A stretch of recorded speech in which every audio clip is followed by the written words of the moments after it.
प्रवाह साहब, यीशु अल मसीह की क़यादत दूसरे रहनुमाओं से किस तरह मुख्तलिफ है? जी, यूसुफ साहब। मेरे अलावा दुनिया के कदीम उलमा ने, मुहक्कीन ने जी। और दानिश्वरों ने एक फैसला किया है, जिसकी रोशनी में मैं आगे बात करना चाह रहा हूँ जी। कि किस तरह यीशु मसीह की तालीमात या उसकी आफाकियत दूसरों से मुख्तलिफ थी। जी। खुदावंद यीशु मसीह दुनिया के वाहिद एक ऐसा इंसान था, इब्ने आदम था, जी। जिसके जिस जिसकी साबका भी तारीख थी, यानी जिसके पीछे भी तारीख है और जिसके आगे भी तारीख है। वाह! बिल्कुल ठीक। कैसे? आप कहते हैं कि बीसी, मतलब ये सन जो है, जब दुनिया को मुक़य्यद किया गया औकात में, तो खुदावंद यीशु मसीह को बीच में खड़ा कर दिया। वाह! कदीम ज़माना हो गया, ये जदीद ज़माना हो गया। हुँ। यानी खुदावंद यीशु मसीह के आने से एक जिद्दत जो है, वो अलग हो गई और कदामत जो थी, वो अलग हो गई। ये मेरा पॉइंट ऑफ व्यू है। हुँ, थैंक यू सो ये मच। बस और जी, जी। हाँ जी, इसके साथ ही ये है जी। कि तालीम में मसीह ने बातों में बात नहीं सिर्फ की, अमली मुज़ाहरा भी करके दिखाया, मोहब्बत का, अपनी तालीमात का। जी, जी। उसने भूखों को खाना दिया, और खाना कहने से नहीं दिया, उसने लाकर उनको सर्व किया। हुँ, हाँ जी, बिल्कुल सही। ये किसी बहुत और खूब। मज़हबी रहनुमा ने ये नहीं किया। हुँ, मतलब उसने उनको उनसे रोटी की बात की, तो अमली तौर पर उनको फ़ीड किया। उसने कहा, उसने मुर्दे को ज़िंदा करने की बात की, बातों से नहीं, उसने करके दिखाया। हुँ, बिल्कुल। हुँ, उसने मुआफ़ी की बात की अपनी तालीमात में, तो उसने सलीब पर भी अपनी, जब वो जान दे रहा था, तो उसने वहाँ भी उनको ये है कि अपने साथियों को माफ़ किया, बल्कि इनाम भी, एक को इनाम भी दिया, एक को इनाम भी दिया, और इनाम भी ऐसा कि जो लाफ़ानी था, यानी कि आज ही तू मेरे साथ फ़िरदौस में होगा। तो बिल्कुल सही। जी। ये इस तरीके से है। तो सबसे बड़ी बात जो है इसमें, मुख्तलिफ मकातीब फ़िक्र से बात मैं करने लगा हूँ कि खुदावंद यीशु मसीह ने लोगों के अंदर, वो तपस्या के लिए किसी जंगल में जाके 12 साल के लिए नहीं बैठ गया और फिर वापस आ रहा है, या वो जंगो जदल में गया है। उसने लोगों को मोहब्बत का दर्स दिया और उससे दुनिया को और दिलों को फतह किया। उसने ये किया, जबकि दीगर जो थे मजहबी रहनुमा या सो कॉल्ड पैगम्बरान थे, उन्होंने मुख्तलिफ तरीके इस्तेमाल किए। कोई जंगो जदल से उन्होंने लोगों को किया, जैसे आम मशहूर है कि इस्लाह, मैं तो शायद इत्तेफाक करता हूँ या नहीं, लेकिन एक नज़रिया ये है कि इस्लाम जो है, वो तलवार के ज़ोर से फैला हुँ, फैला, जी, जी। लेकिन मसीह जो है, वो मोहब्बत के ज़ोर से फैला। फिर जो है मुआजना करें अगर दीगर मज़ाहब का मसीह के साथ, तो तालीम जो है बड़ी सादा, जैसे खन्ना साहब ने भी कहा कि एक सादा ऑडोवियस एड्स की तरह उसको लिया गया। मसीह ने अपनी तालीम को जो पढ़ाया वो करके दिखाया, वो सामने दिखाया कि मोहब्बत का ये भी सबूत है।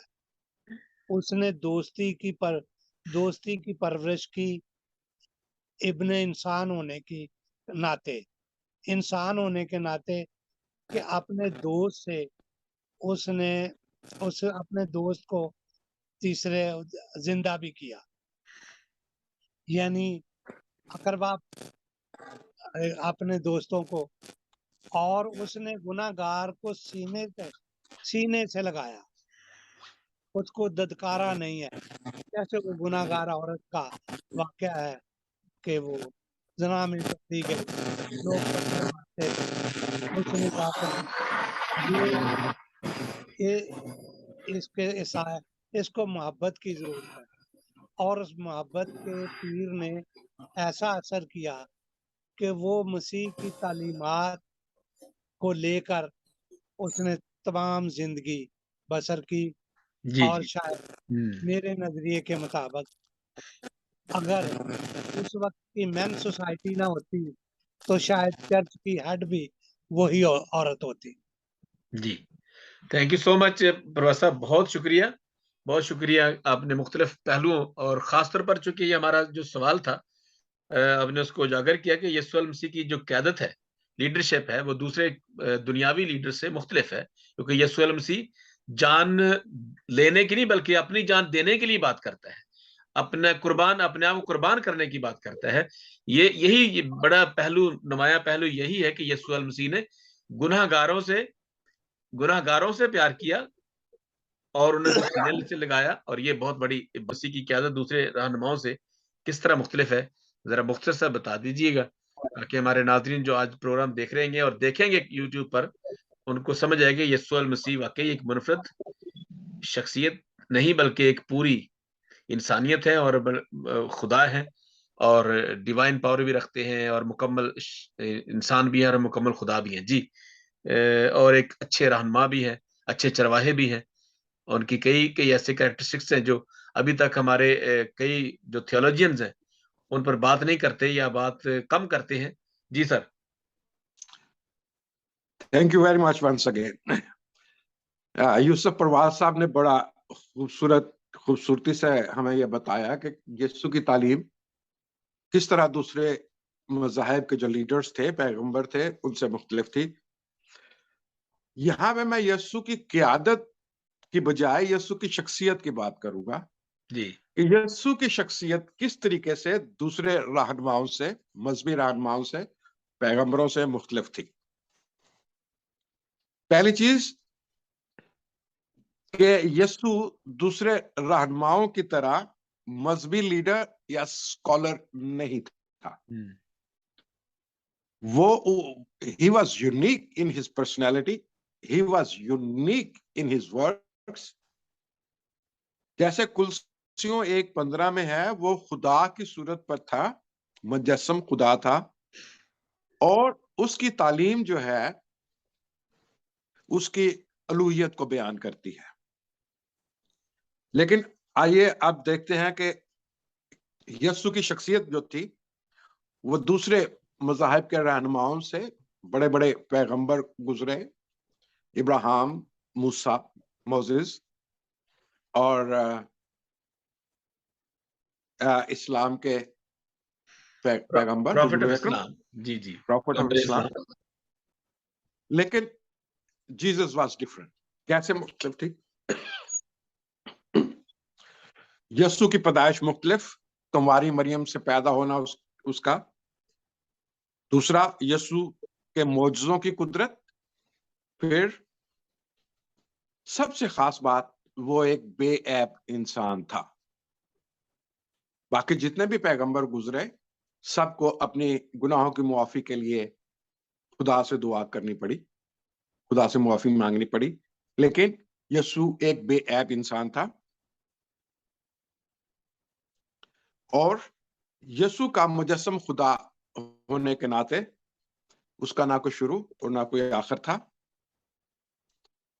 यीशु मसीह वो वाहिद इंसान है, वो वाहिद लीडर है जो मोहब्बत का बानी है।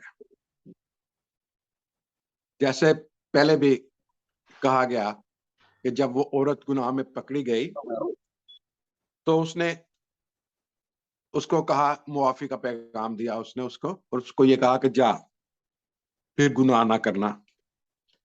यीशु वाहिद है जो मोहब्बत का बानी है, और उसका जो सबसे बड़ा कारनामा है, उसका वो जो मुख्तलिफ है दूसरे लोगों से, दूसरे पैगंबरों से, पहली चीज वो पैगंबर नहीं था, वो मुजस्सम खुदा था। उसने इंसानियत के गुनाहों के लिए अपनी जान दी। यीशु वाहिद शख्स था, शख्सियत था, वाहिद शख्स था जो मरने के बाद जिंदा हुआ। ऐसा कोई और पैगंबर नहीं। यीशु वो वाहिद शख्सियत है, वाहिद पैगंबर है जिसके ऊपर कोई किताब नहीं नाज़िल की गई, कोई सहीफा नहीं नाज़िल किया गया, उसने कोई किताब नहीं लिखी, उसके ऊपर किताबें लिखी गई। अनाजील, चारों अनाजील के मुसन्निफ ने यीशु की तालीम और उसकी अलूहियत को बयान किया, मुख्तलिफ ज़ावियों से किया। मत्ती ने यहूदियत का पहलू सामने रखा, लूका ने जनरल पहलू सामने रखा, मरकस ने और पहलू से बात की, जॉन जो था उसने उसकी अलूहियत को बयान किया कि वो मुजस्सम खुदा था। क्यों किताब नहीं उसके ऊपर नाज़िल की गई? इसलिए कि वो खुद कलाम था, वो खुद किताब था, वो खुद जो था सहीफा था। यीशु वो वाहिद शख्सियत है जो दोबारा दुनिया में आने वाला है। किसी और ने ये क्लेम नहीं किया। और फिर यीशु वो वाहिद शख्स है जो कि दुनिया का इंसाफ करेगा। He will be a supreme judge.